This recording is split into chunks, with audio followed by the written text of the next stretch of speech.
Something I want to emphasize to all of you before this segment, because it's going to be kind of critical to the point I'm going to be making, is that as progressives, it's easy for us to assume that everyone on board with Trump's mass deportation plans is a raving, racist, xenophobic lunatic. It's easy to assume that, but I'm going to challenge you all today by suggesting the majority of people who have fallen for this rhetoric are not driven by hate. They have been convinced via lies that there is an unfortunate truth, that the melting pot that is America is a lie, that diversity, immigration, and bringing more people into our country does not help it, but instead hurts it, and that people who are progressive leaning just aren't willing to accept that, and that it's just an ugly truth, right? A lot of them have been convinced of this idea by a multi-billion-dollar industry in pushing conservative lies on the internet, on TV,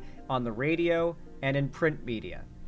It's relentless. It is so common to encounter an American who falsely believes crime is through the roof, rising year by year, when the exact opposite is true and can be found to be the case with an instantaneous Google search result. There's a reason why so many Americans falsely believe that the economy, prior to Trump taking office that is, was on a downward trend, despite it being on a quite steep upward trend. The fact is, Americans are easy to fool. It's easy to fool Americans about their own lives. If you tell them something is true enough, they'll believe it. They'll convince themselves it's true. They'll convince themselves that their bank account is emptier or fuller than it really is, depending on what person in power is lying to them the most effectively at any given time. And so what I think it's important to keep in mind that what Trump is doing right now, losing favorability, should not surprise us. Americans liked the idea of the mass deportations because they were convinced it was an unfortunate necessity to save America. The fact is, America's not getting any more saved. It feels to most Americans like things are getting worse. Ones who invest or follow the market definitely know things are getting worse. The news headlines are constantly talking about how tariffs are affecting the economy, particularly as of late. The PlayStation 5 just went up $50 flat. And it's a years old console, and it's going up in price because of tariffs. Should tell you something. It's more expensive now than it was when it came out. And so with that in mind, Americans are pissed. They feel betrayed. They did not vote for Trump out of hate.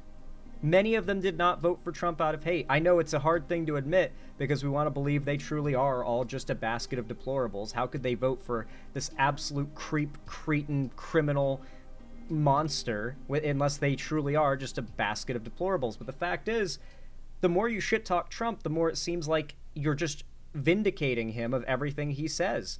He's always talking about how deranged everyone is about him, and if we can't stop talking about him, which of course we shouldn't, then it seems like he's right. So it's an easy lie to tell the American people that all these complaints about Trump are overstated.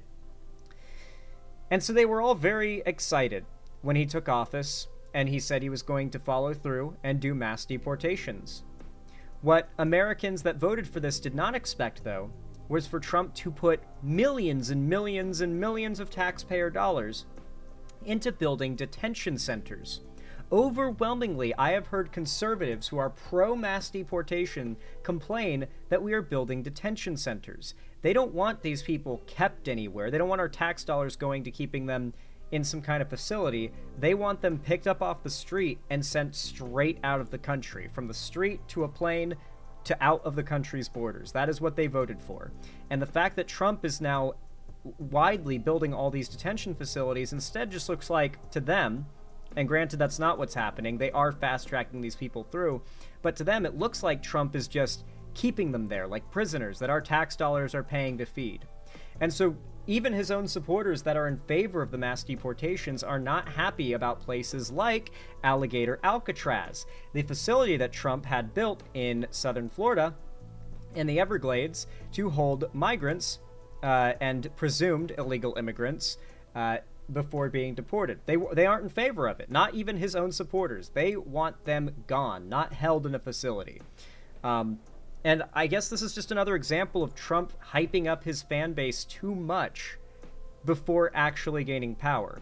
Because Trump's plan is to do the mass deportations, but to do it by the books, not the way that he hyped up how it was going to be, that we're going to get them all out of here. They're going to be gone out of here in a matter of months.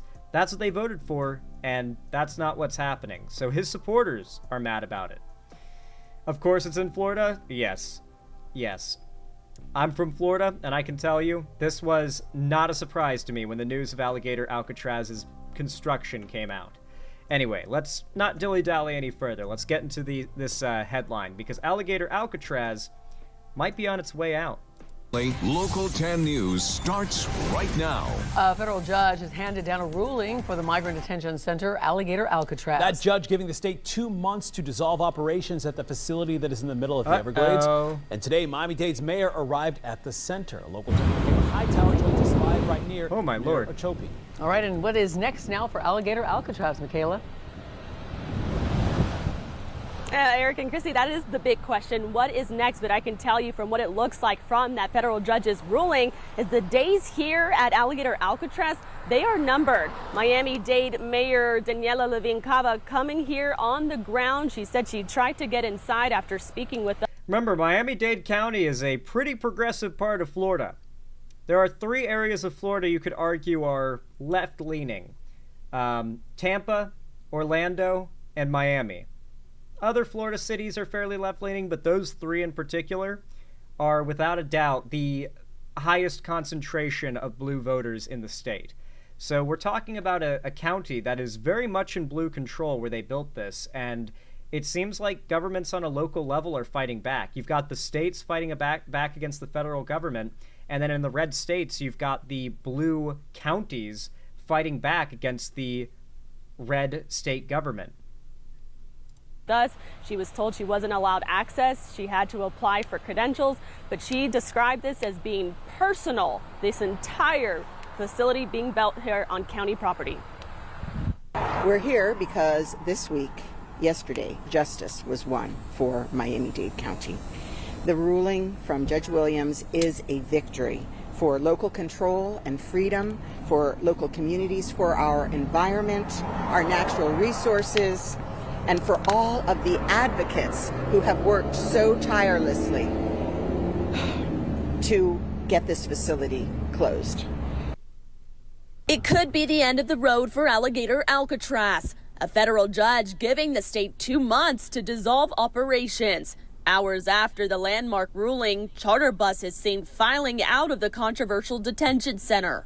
U.S. District Judge Kathleen Williams barred both the Trump and DeSantis administrations from sending any new detainees to the detention center, and she's like, no one who voted for Trump wanted these detention centers.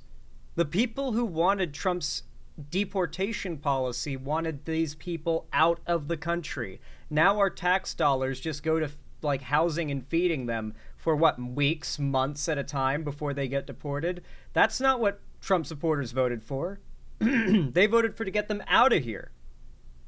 And like, I'm not defending that policy here. I'm just pointing out the reality of it. What the people that voted this guy into office wanted and what they were promised and why they're mad. A lot of them are not thrilled about these detention centers. It's a middleman step that just isn't necessary to them. Granted, many of them don't understand how the deportation process works and why you would want to have, a detention facility in order to process people and figure out where they're meant to go. If you are going to do this process, nonetheless, that's not what Trump promised. He promised quick and fast deportations, getting them out of the country. None of your tax dollars going to feeding them, housing them, or, keeping them healthy ever again. And then he just goes the exact opposite way and starts putting millions of dollars into these detention facilities. Not even MAGA's happy about this. Giving the state just 60 days to begin winding it down. The order coming late Thursday night. The 82-page ruling directs Florida officials to start removing generators, fuel, sewage, and other waste that turned a remote airstrip deep in the Everglades into a detention facility. The temporary injunction comes as environmental groups and the Miccosukee tribe filed a lawsuit arguing the government cut corners when the facility was thrown up in just days. According to the National Environmental Policy Act, I mean, the fact that it was just like a bunch of fences and tents kind of gave away the fact that they cut some corners, okay? Like, there are pop-up buildings that they could have gotten set up, but they went with tents and chain link fences and cots. Like, they're buildings made out of chain link fence and tarps. That's really what they built here. It was surrounded by more fences and lit up with like generator-powered floodlights, like stadium lights. It's a very rudimentary setup. It's hardly even a black site if it was built somewhere in like not American soil. A facility of this nature, so close to sensitive wildlife in the Everglades, would need to undergo an environmental review. Yeah, no doubt, by the way, as a Floridian, I'll tell you, if they have those lights going all night, like those really bright stadium lights just blasting constantly through the night, that's going to fuck up the sea turtle population in the area. A lot of sea turtles will come into fresher water or like brackish water, of which there's plenty of in the Everglades, and they lay their eggs in like the sandier kind of areas where it's safe to. And they use the light from the stars and the moon to like guide themselves back to where they hatched, so they know like a good place to lay themselves. But when you set up a bunch of lights or have a lot of like condo lights or hotel lights along the coast, it disrupts sea turtles' ability to identify the stars and like where they're meant to go, and it causes problems with their reproductive cycle and their ability to perpetuate their population. So it's very possible that the local sea turtle population got fucked up by this.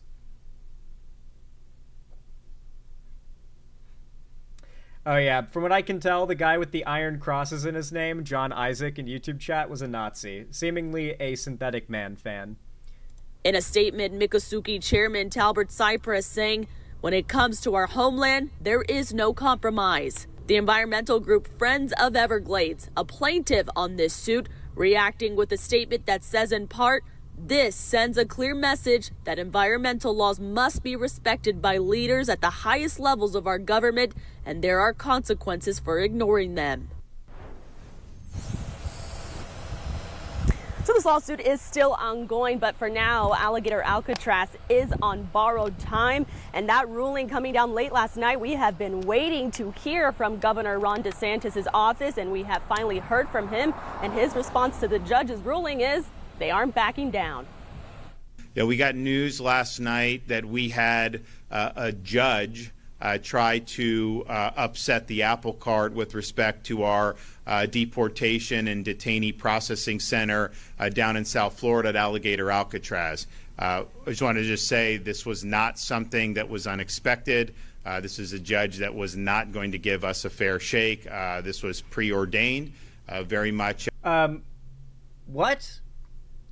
This is a weird little game that conservatives like to play. If you disagree with them, that's bias against them. Like, their entire agenda is about destroying wokeness, wiping out wokeness, eliminating wokeness from government. Like, any opposing political ideology needs to be eradicated is like their entire like plan. It's their whole like policy position, right?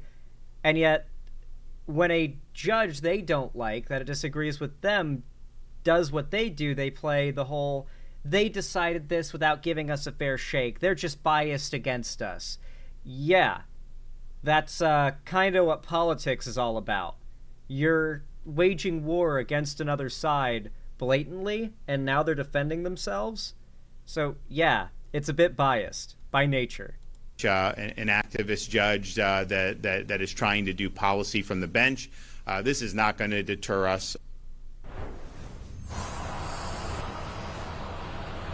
So this will be pretty interesting. You know, the federal judge's layout was crystal clear. She said no detainees are to be brought here anymore. And her expectation in that ruling is that things will start to die down here. But it'll be interesting to see what the next 60 days look like as this hangs in the loom in court. And of course, the environmentalist activists very outspoken about this ruling. Protesters out here echoing that same sentiment that they are here to celebrate that judge's ruling, but they are not declaring victory. Everybody here is pretty much holding their breath for the next 60 days. That is the very latest. Reporting live in Ochopee, Michaela Hightower, Local 10 News. All right, Michaela. Well, it would seem that this entire fiasco with Alligator Alcatraz is coming to an end. And this will no doubt set a precedent that in other counties across the country where they're building these little alligator Auschwitzes, like they're building a second one right now, apparently, in the up northern part of the state. One can only hope that more local level governments will start to shut down this shit. Because the fact is, the state governments and or federal governments are acting beyond the power that they have.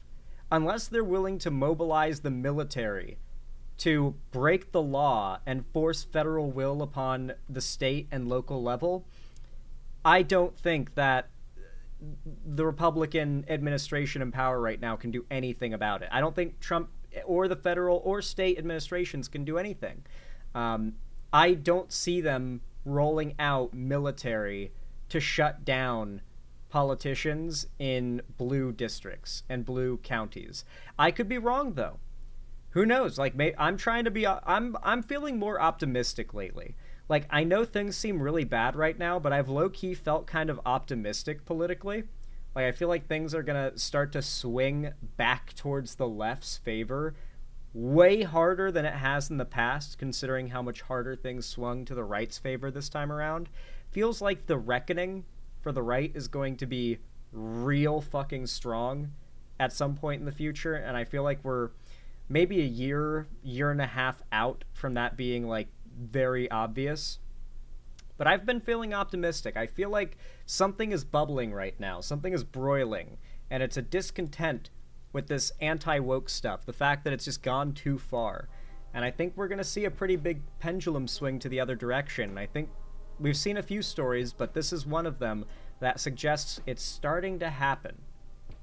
Anyway, though, if you guys like this segment, then please consider leaving a thumbs up and a comment down below. It's the best way to support the channel, and I challenge you guys to see if you can hit 1,000 likes on this video within 24 hours of its release, and 500 comments as well. If you can pull it off, I will be mighty impressed, and the YouTube algorithm will reward us in large part. Trust me, it'll be very cool. So I hope you guys are able to pull it off. I'm excited to see if you're up to the challenge. Consider subscribing and ringing the bell icon to turn on all notifications so YouTube actually tells you when I go live or upload new videos in the future. And if you want to see more from me on other platforms, don't forget to follow my social medias linked down below in the description, particularly my fan Discord and my I mean, that's really the place to be. I host gaming events, call-in streams, watch parties, and movie nights there every week. So if you don't want to miss anything, hop on in there. It's the place to be. And finally, if you want to support me directly, financially, help me keep the lights on and a roof above my head here at the Xander Hall studio, then please consider donating, subscribing, or gifting a sub on my website, xanderhall.com/live, or support me through YouTube, Twitch, Streamlabs, Stream Elements, Patreon, or buy some custom Xander Hall merch through the Streamlabs link down below. I am a small creator, though I do this full time, so your direct support is how I'm able to make a living doing this, and I appreciate it a ton. You guys are the best. Regardless of how you support me, though, thank you so much for watching, as always, and have a good one.